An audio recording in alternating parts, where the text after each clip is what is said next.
ఇంట్లో ఒక ఫంక్షన్ చేయాలంటే ₹1,00,000 ఖర్చు అవుతుందంటే ఒక ఆలోచన ఎలా ఉంటుంది? కానీ ఒక ప్రోడక్ట్ తయారు చేయడానికి ఒక ఫ్యాక్టరీ పెట్టాలంటే కూడా కొన్ని కోట్లు కావాలి. అట్లా 25 సంవత్సరాలు కంప్లీట్ చేసుకొని నా కంపెనీ 26 సంవత్సరాలు అడుగుతుంది. మరి 26 సంవత్సరాల అడుగులో కంపెనీ ఈరోజు ఈ పొజిషన్ ఉంది.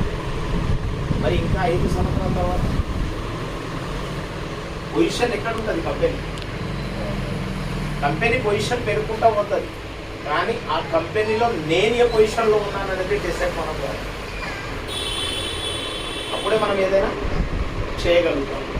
కాబట్టి కొన్ని విషయాలు ఏంటిదంటే మేడం, నేను కొత్త వాళ్ళకి నేను అడుగుతాను, ఎందుకంటే ఫస్ట్ మనకు పరిచయం కాబట్టి మనం ఏదైనా చేసేటప్పుడు ఏంటిదంటే కరెక్ట్ మనకు తెలియదు.